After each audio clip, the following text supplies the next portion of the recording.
Hello guys, Jeffrey Antonico Diaz here, and you're watching the significance of old school technology. In our previous video, we learned the fundamental factor of optimizing the performance of our computer running Microsoft Windows 7 operating system. In this activity, after the basic network preparation, I'll show you how to connect computer to computer or ad hoc network. So by the way, what is a computer to computer or ad hoc network? In an ad hoc network, computers and devices are connected directly to each other rather than to a hub or router. People generally set up these networks to temporarily share files, presentations, or an internet connection among multiple computers and devices. Computers and devices in an ad hoc networks must be within 30 feet of each other. Ad hoc networks can only be wireless, so you must have a wireless network adapter installed in your computer to set up or join an ad hoc network. Note: if one or more of the network computers join to a domain, each person using the ad hoc network will need to have a user account on that computer to see and access shared items on it. In this video, administrator account for both computers must be activated. An ad hoc network is a temporary connection between computers and devices used for a specific purpose, such as sharing documents during a meeting or playing multiplayer computer games. You can also temporarily share an internet connection with other people on your ad hoc network, so those people don't have to set up their own internet connections. Ad hoc networks can only be wireless, so you must have a wireless network adapter installed in your computer to set up or join an ad hoc network. Note: make sure that administrator account is enabled to both computers before doing the configuration settings. Since we have two computers, let's call the first computer as Computer A and second computer as Computer B. To start the procedure, let us enable wireless network by launching Windows Mobility Center.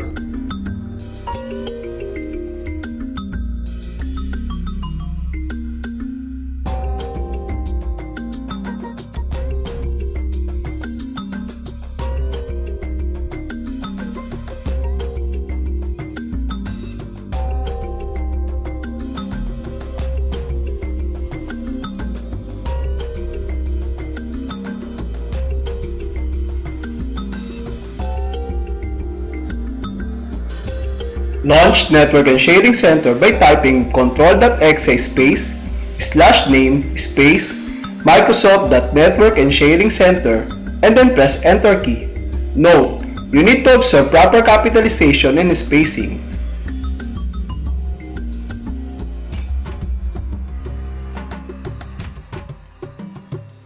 To start setting up ad hoc connection, simply click Set a new connection or network.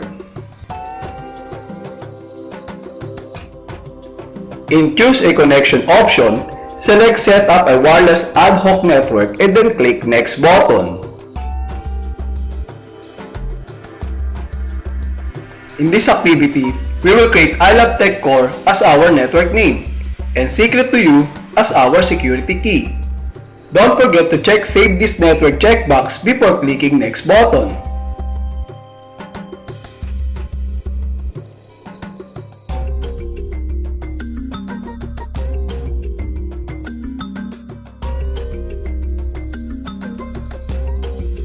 The network will appear in the list of wireless networks and will stay active until everyone disconnects from it.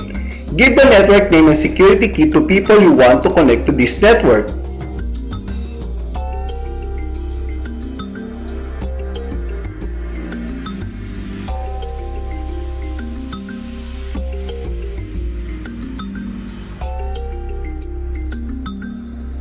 Now that we are done setting up the configuration in Computer A, let's operate Computer B. Similar to Computer A, let us enable wireless network by launching Windows Mobility Center.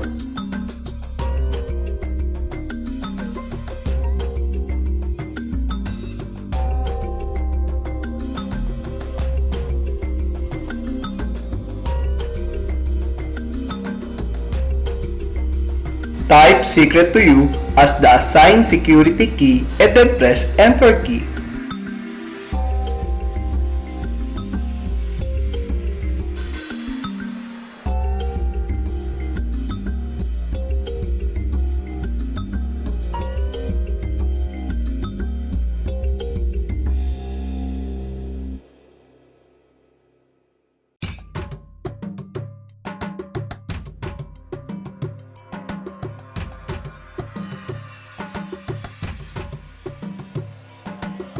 After connecting to our lab tech core, let's operate computer A. Note, in networking, it is important to understand that connecting two computers is not an easy job because you need to monitor the progress of both computers. To start basic networking in computer A, let's check the Internet Protocol information by typing ipconfig in Command Interpreter and then hit Enter key.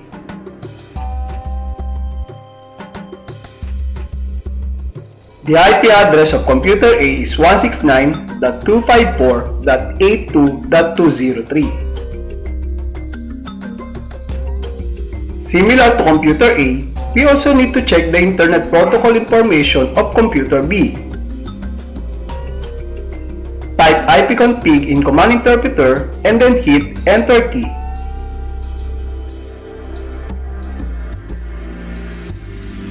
The IP address of computer B is 169.254.119.194. To check the network connections between two computers, type the following commands.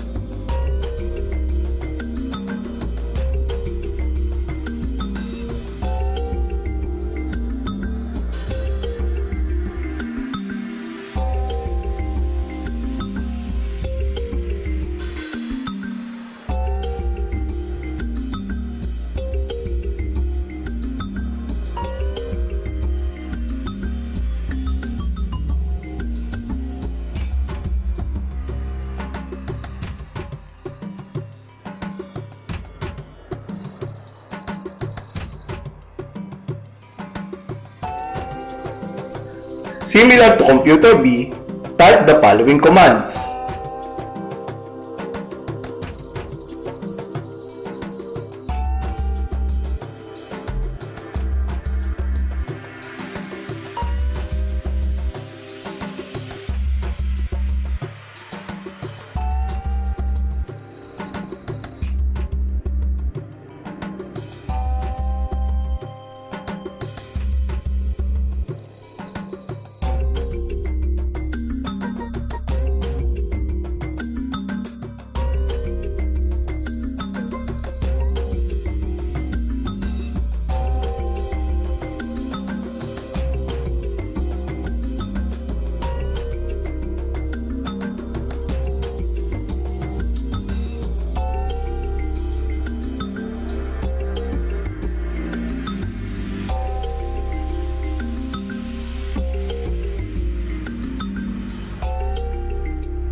As you can see, the two computers are now connected to each other using command line tools. Let us use similar process using graphical user interface in computer B.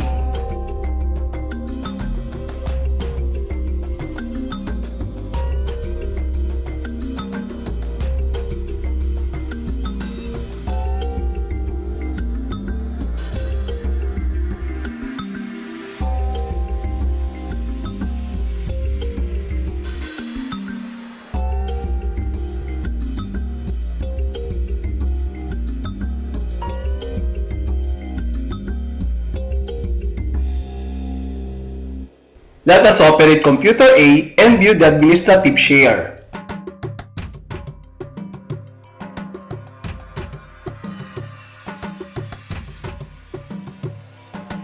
All drives including optical disk drives are given a hidden share to the root of the drive. This share is commonly known as administrative share.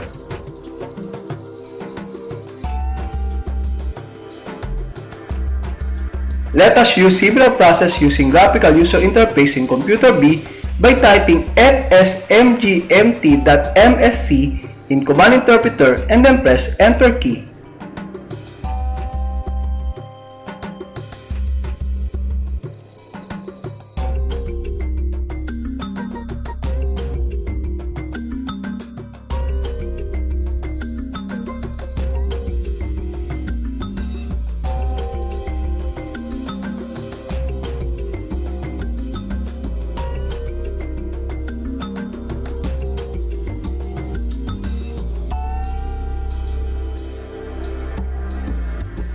To view the collection of user accounts using command line, simply type netspace user and then press Enter key.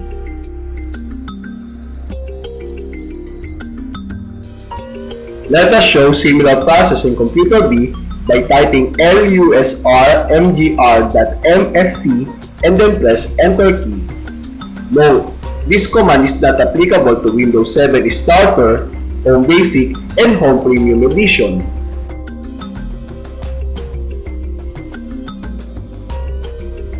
Some of the command that I've used needs a special permission. If the command doesn't work, let's try other command. Let's use the direct command.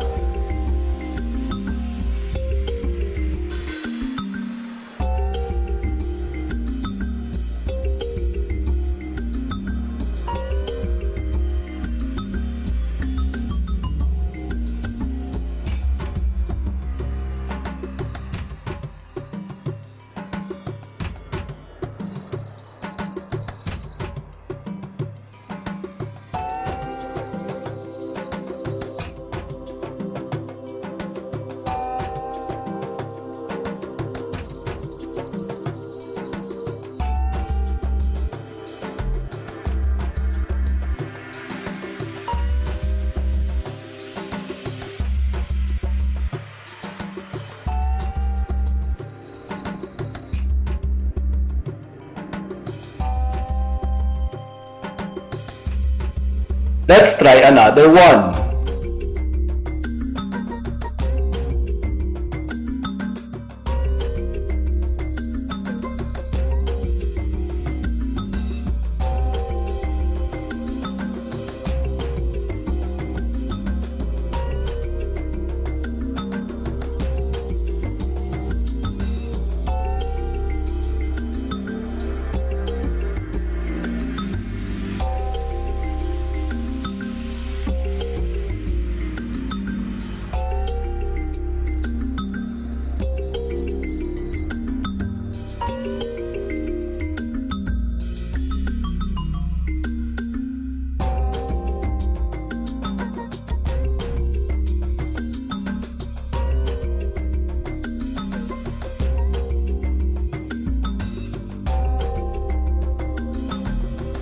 Let's try it again. After the successful configuration, I'm going to demonstrate how to create a simple document file using command line tools inside the sample folder in Computer B using Computer A.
Let's check the content of eb.doc in Computer B.